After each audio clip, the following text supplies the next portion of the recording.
What's different about playing these guys now as opposed to the pre-Melo edition? I don't know.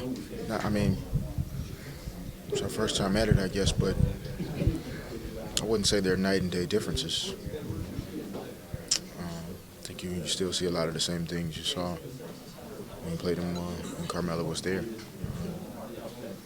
So, obviously there's a lot of new personnel, but I don't think the things that they're trying to accomplish on the floor, offensively, defensively, have changed that much. They seem like they've been, at least over that stretch, though, much more successful defensively than they had been for the last few years. They were good, and they were good today. So yeah, I don't know. I mean, I think they've always been pretty good defensively, because of their athleticism and versatility across the front line, and because of the pace that they play sometimes, then maybe teams will score a few more points. But I don't think they were bad necessarily on the defensive end. I just think that sometimes they play fast, and so that allows for teams to get more opportunities at the basket on offense.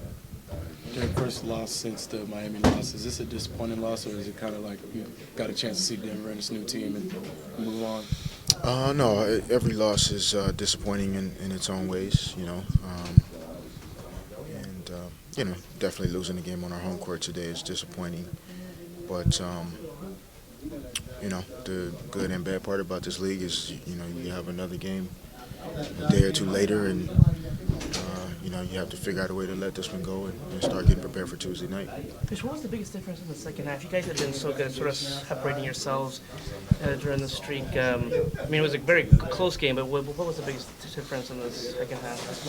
I think we had some turnovers in the third quarter that made it difficult for us to get that separation. I think they continued to get some second shot opportunities at our basket, and they've been playing well. So, even in the games where we've gotten separation, that wasn't necessarily the plan. We were just able to come out and do some things to get away from our opponent. But today that didn't happen, and that's to be expected when you're playing against good teams.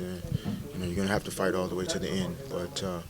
We continue to make some mistakes down the stretch that cost us, and you have to give them credit for coming in playing the type of game they played. D. Fish, is there another level of mental toughness for this team to reach? You guys have been playing such beautiful basketball, obviously a blip today, but is there another level of mental toughness to reach before the playoffs?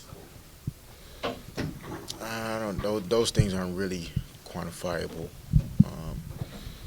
You could say that, but the postseason is what it is, and you figure out a way to win. So, I wouldn't necessarily say we're lacking in mental toughness or ability to,